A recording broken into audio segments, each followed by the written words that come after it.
Once again, I haven't planned anything to film. I've literally been sat here thinking about it for like 2 hours or something while I've done my makeup and that, and just procrastinated. But I thought, you know what, I'll turn the camera on, I'll just babble away because that's what I do best. I think what I'm going to film is some sort of like top tips on how to like go vegan or stay vegan if you're like struggling or anything like that. And the first thing I'd always say is to do your research, because I mean, and that can be in many different aspects, because a lot of people think, oh, eating vegan's so hard or expensive, and I'm like, it's not. We literally shop in like Asda or Aldi or anything like that. Like, it's so easy to get your hands on vegan food now that you can genuinely just do it without even thinking about it.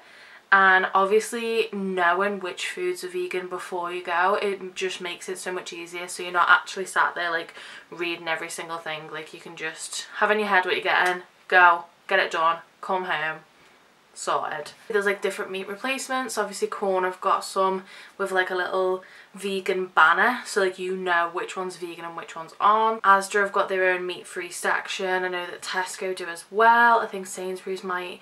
And a lot of them have their own brand of vegan cheeses and milks and stuff like that if you like them.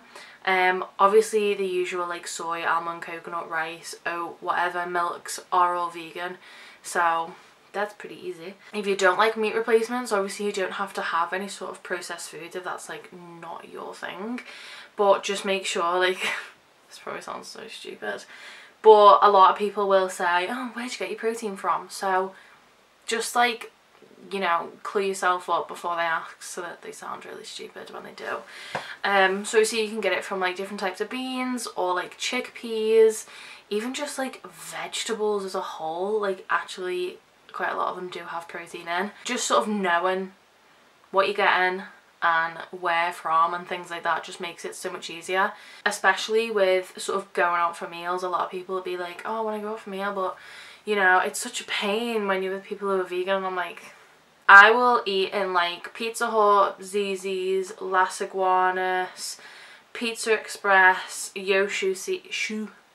Sushi, Nando's, Subway, even McDonald's you can eat in, any like Chippies you can eat in. So it's like a lot of people will be like, oh, well, where can you eat? And you can be like, haha, I know. Another thing as well is sort of doing your research on the actual industries, because a lot of people will tend to be like, you know, they'll just say that it's stupid, or that, you know, they're just animals, like that's why they're here for us to eat them, all that type of stuff. And if you could sort of have like facts instead of just being like, oh, shut the fuck up. Like, if you have actual facts and can say like, okay, listen, like in the egg industry, like male chicks get ground up alive because they aren't of any use, or literally just thrown in a bin like alive and just left just to die. Obviously hens in that industry do not live anywhere near as long as they would in a normal environment, and it has a lot of strain on their bodies to push out the amount of eggs that's needed. As we know, in any sort of like meat industry, like they are slaughtered, and it's not in a humane way. There's no humane way to kill something that doesn't want to be killed. Like, you can't do it. Dairy industry as well, when they have their babies, obviously they've got to be pregnant to be able to produce milk. So yearly, as it goes on, they will become pregnant, not naturally, they'll be artificially inseminated by somebody's hand up their bottom. The male calves will obviously get killed off because they're just of no use, and the female calves will then end up having that same life as their mum did. They are separated from their mum as soon as possible because that milk's not for those baby cows, it's apparently for humans. Who knew? Who knew?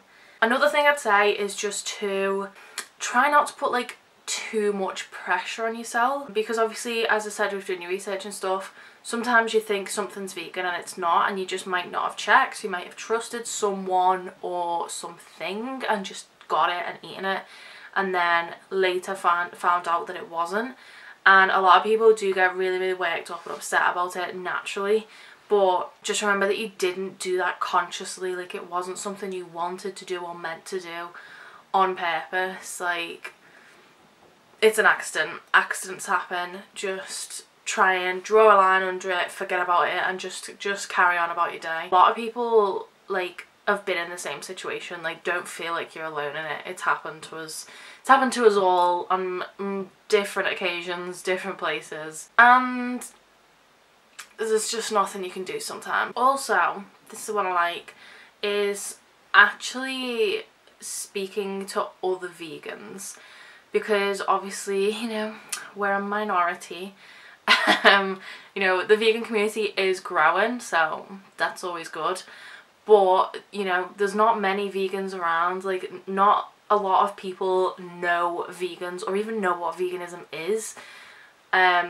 So just actually being able to speak to somebody who has the same mindset as you, you know, it's like trying to speak to someone about something that they're just completely not interested or clued up about, and they just don't care. Like, you're not going to have a good time. So an easy way to find people and sort of, like, you know, get to know each other, maybe like mutually start like commenting on things, maybe become friends, is like through Facebook. Obviously I'm an admin of the group Vegan UK, so you can go on there. There's loads of people on there, tons and tons of people that you can make friends with, obviously ones in your area as well, which is brill.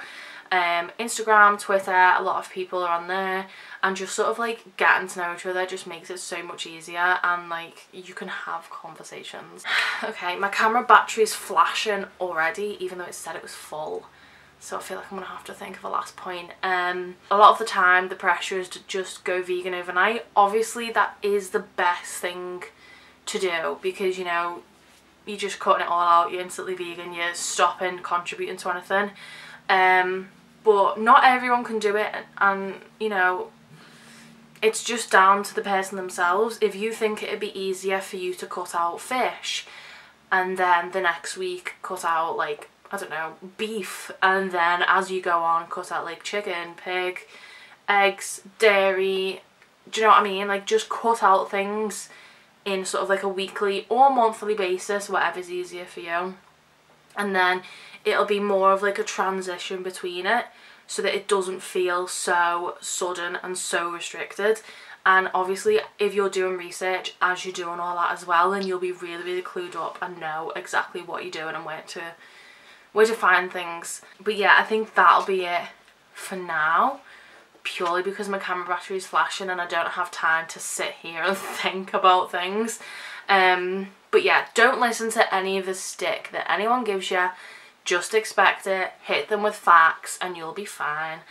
Other than that, I hope you enjoyed this video. I feel like it might have been quite short, don't know. But yeah, other than that, I hope you have a great day, week, month, year, life. If you do like need to ask anything, even if we've literally never spoken in our life, like we're complete strangers, like pop me a message or comment on this video, or like, I don't know, find me on Instagram or something. Like, I'm more than happy to help.